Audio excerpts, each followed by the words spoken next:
Welcome to the Disney Nation. I am Keith, your host, and today's video we're going to talk about the good, the bad, and the ugly. All the pros and cons of taking the Disney's Magical Express from the Orlando airport. So whether you're a brand new person who's never visited Disney World before, or you're a pro, we hope to give you some insights and some tips to find out if it's really right for you, your family, and everyone else that's going along with you. So, welcome to the Disney Nation. Let's get going.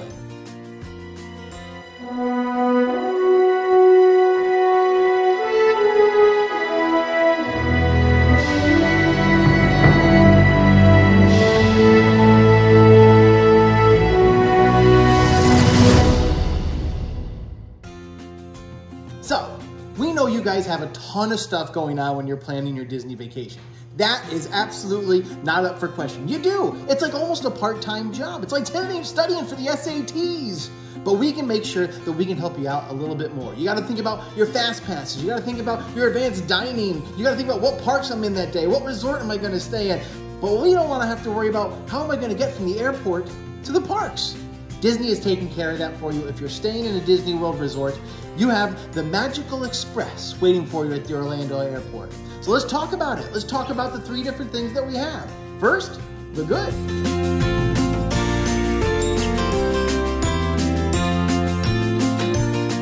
So here are some of the really cool things about using the Magical Express. The first thing, unlike anything else at Disney, it's free. That's right. Walt Disney World is going to be a part of your resort fee really is brought into it, that you get to ride this motor coach bus from the Orlando airport to the resort straight there, and it doesn't cost you a penny. It's fantastic. The other great thing about it, you don't have to worry about your luggage. I know, no more waiting at the carousel, waiting for your bag to come through and watch poor Prospector Pete get stuck in with the Barbies. No, what you have the ability to do is you have your luggage tags. Now, about 60 days before you get your tickets, before you leave your house, Disney will send you luggage tags in the mail, along with a bunch of other information that you need to know. Those luggage tags you attach to your luggage, and when you go to your airport that you're departing from, they already know what to do. They take your luggage, it's all set, it's Disney magic, put away for you, and you don't have to worry about it again until you get to your resort room. That's right. Once you get to the airport, you don't have to go get your luggage. Disney's already doing it for you. What you do is you just head right over to Terminal B in the Orlando airport. Cast members are there waiting for you to help you, and you just get to get on the bus.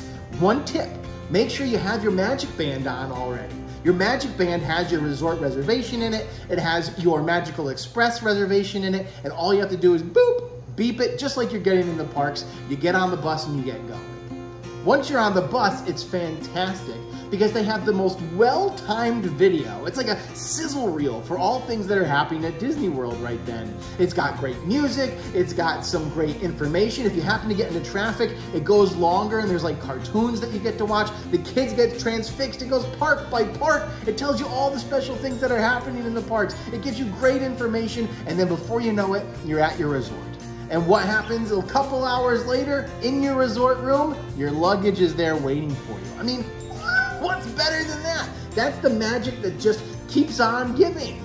Listen, we know that travel can be stressful. There's no part of that that doesn't make sense to us. However, Disney knows that too. So that magic packet that I told you about where you get your luggage tags, it's got all kinds of information for you about how to check into your resort, how to use the airport, how to use the Magical Express. It's really, really cool, and it helps alleviate a lot of that stress.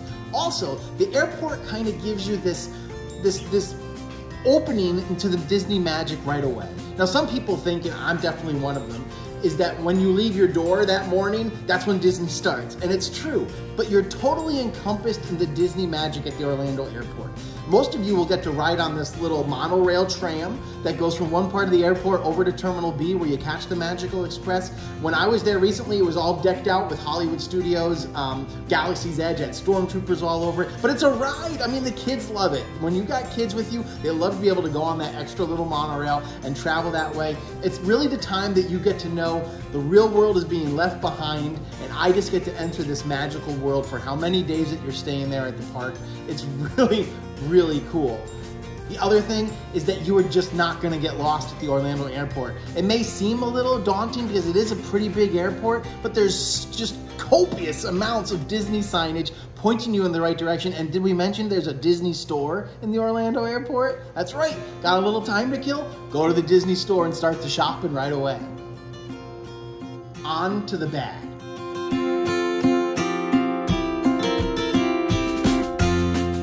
Okay, we all know that Disney is a business, and the sooner that you get that in your head, the more happy you're gonna be on this trip. Yes, Disney wants to keep you encompassed and totally enveloped in their world. That's the whole point of it. That's why they're gonna give you this bus to get from the airport into their campus. You're kind of trapped, and every penny that you're gonna spend, your whole wallet for that trip is going to Disney. One way or another, the food, the stay, the pools, the reservations, the toys, the shopping, the clothes, everything is going to Disney. But you know that going in. If you don't, now you do. But it's important with that mindset that you know you are kind of stuck if you take the Magical Express and don't arrange for any other kind of transportation. It's true. Disney World does offer different kinds of transportation. They offer a lift, they offer those minivans, they offer the buses. But if you want to go off campus, so to speak, and you want to go to Busch Gardens, or you want to go to Universal, you want to go to SeaWorld, you're going to have to arrange for an outdoor company to come pick you up. Or you're going to have to rent a car and skip the Magical Express altogether. So one of the bad things about it is if you are using the Magical Express, you are kind of trapped. The good part of that bad is that the Magic Kingdom helps you get everywhere. The Skyliner, the buses, the friendship boats, the monorail, all different ways for you able to get where you're going completely free, brought to you by your Disney trip if you want to stay there. There's a million places to eat, a million places to shop, but if you are looking for different kind of food, if you want to have some groceries and you don't have that with you, you can go on Amazon, you can open that up. You can go on the Garden Grocer, which will deliver deliveries to your resort, bring groceries right to you.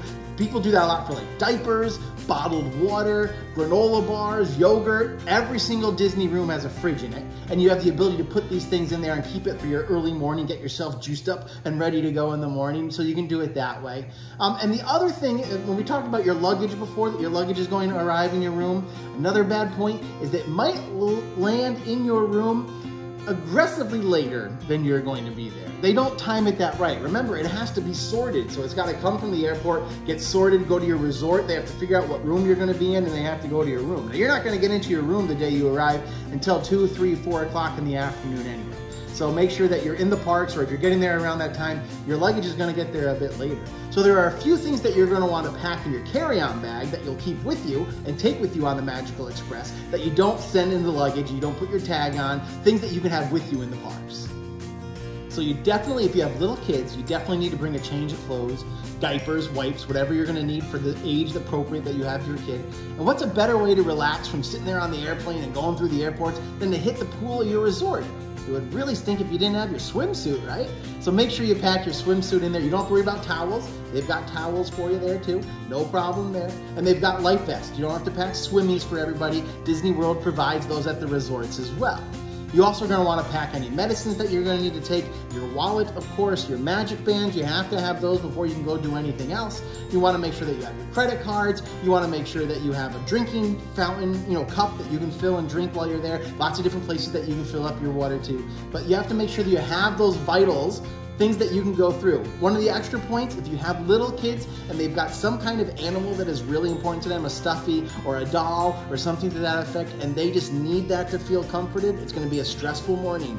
Flying, airport, airplane, the airport again, coming back through, riding on the bus. Make sure that you pack those in their bags too. Now, you can have a carry-on for each kid, or you can have one giant backpack that dad or mom carries around, but make sure that you have all the right stuff that you're gonna need for the rest of the day, because you're not quite sure when the luggage is gonna get to your room. If you're thinking about going resort hopping while you're there, and you don't have a rental car, and you use the Magical Express, one of the bad things is going to be that you're not going to be able to get directly from your resort to another resort. The Disney buses, the Skyliner, all of those don't go resort to resort necessarily. Now, the Skyliner does connect a few resorts. So the Riviera, the Caribbean Beach Resort, Pop Century, those are all connected, and you can go ahead and see which ones are on the line. But for the most part, you're gonna have to go to somewhere else, connect to a different bus and go somewhere else. So for instance, if you have dining reservations at Sanaa, at the Animal Kingdom, you're gonna need to take your bus to the Animal Kingdom, get off at the Animal Kingdom, get on the bus that goes to the Animal Kingdom Lodge, and then have them drop you off there to be able to go find Sanaa. Those little things that you need to work out. But again, Disney makes it easy. If you ask the concierge at the resort, they'll be able to get you there, no problem at all. When you're on that bus, a couple things to keep in mind. Did I mention the speed? Now, I don't mean necessarily how fast the buses can go. I just mean how fast they actually can get you somewhere. So depending on where you're staying, there's going to be a certain amount of time between all the different parks. So if you're staying at any of the Epcot resorts, it's a quicker ride to Epcot. If you're staying near the Magical Kingdom, it's a quicker ride to Magic Kingdom, Animal Kingdom, Hollywood Studios, so on and so forth, right? Makes sense. However, if you're in one of those resorts that are way far away from the Magic Kingdom, that could be a half-hour, 45-minute ride. You're never quite sure how long it's going to take you there. You might end up staying at the bus stop for 10, 15 minutes before the next bus comes around to pick you up. Now, the cool thing is the My Disney Experience app that you can have, and one of the great things that you can have at the parks, now has started saying when the buses are going to be arriving. They're pretty close, they're pretty dead on. On the last trip that we spent there, we tested it out and it did work really well, that you knew exactly what kind of time they were coming, give or take 5 minutes, which was really great because you were able to get right on the bus you wanted to go to and get to the park that you wanted to get to in the timely fashion. But again, you are kind of beholden to however fast or whenever the buses are running. So if you really need to make an early morning breakfast reservation, or you need to be able to go to a certain party, or you need to go to a certain timeline within the parks, you have to be really careful that you plan ahead and make sure that you have plenty of time for those buses to get you to where you're going. If you want to know how long is it going to take us to get to the Magic Kingdom from the Caribbean Beach Resort, go ask the concierge. They know all of this stuff. It's part of the Disney magic. Everyone knows, and if they don't, they will ask the question and they will find it out for you. Then there's the ugly. Disney Magical Express does have one really ugly side to it. And you know what it is? It's what takes you home and makes you leave the Magic Kingdom. Now, they don't make you leave the Magic Kingdom, but they're the ride back. They're the sad. A lot of people, a lot of Disney fans call it the Tragical Express. When you're leaving your resort and heading back to the Orlando airport, saying goodbye to all that Disney magic. Part of that is that the bus will not take any chance of the fact that you might miss your flight. So they're going to get you at your resort and they'll tell you what time they're picking you up. You don't get to choose. They're going to tell you what time. They'll see what your flight departure is. They'll arrange for you to have a Magical Express trip back to the Orlando airport, except you're going to end up about 2 to 3 hours sometimes ahead of your flight because they are not taking any chances that they're going to hit traffic or the flight will be early or that you're not going to make the bus. So you kind of have to have a plan and some interesting things to do. Bring a couple little games. Before you leave, go to the gift shop and buy some little trinkets for the kids to play with at the airport. Find some food, bring some snacks, because you are going to spend some real quality time at the Orlando airport, which is really rough because at this point you either want to be at the Disney parks or you want to be home. But right now you're on the long journey back and you have to figure out a way that you're going to do it. Maybe it's spent in line at On the Border restaurant. You never know. To sum it all up, we here at the Disney Nation, we've done the Magical Express, we've rented cars, we've used lifts, and we've liked both. There's good things to both. Having your own rental car is fantastic, and there's a couple questions that you need to ask you whether that's the right thing or the Magical Express is. The first question you need to ask, am I planning on going anywhere besides Disney? Do I want to be able to run over to Orlando and see Harry Potter for a day? Do I want to be able to go and see a show at SeaWorld? You cannot do that if you don't rent a car. So renting a car is important for that. The other thing is you have to be ready that I've booked this entire Disney resort and I've spent all this money and I have my advanced dining reservations and I know I have to bring cash to tip people because the tips aren't involved with the Disney dining plan and that my resort is already paid for so you don't have to worry about that. However, if you do want to do anything besides the Disney stuff, are you willing to have more money expended to rent a car or use a Lyft, be able to get off-site and pay again for another admission to another park or another restaurant or another kind of thing? So those are important things to involve in your budget and do it there. I want to thank you guys for watching. We here at the Disney Nation really appreciate that. Once again, my name is Keith, and we hope that you check out everything that we have to offer at thedisneynation.com. We've got YouTube videos, we've got educational videos, we've got soundtrack videos from within the parks, we've got great merchandise, all of that available at thedisneynation.com. You can find us on Instagram and Facebook too. We hope that we see everybody really safe, and we hope to see you soon. So long!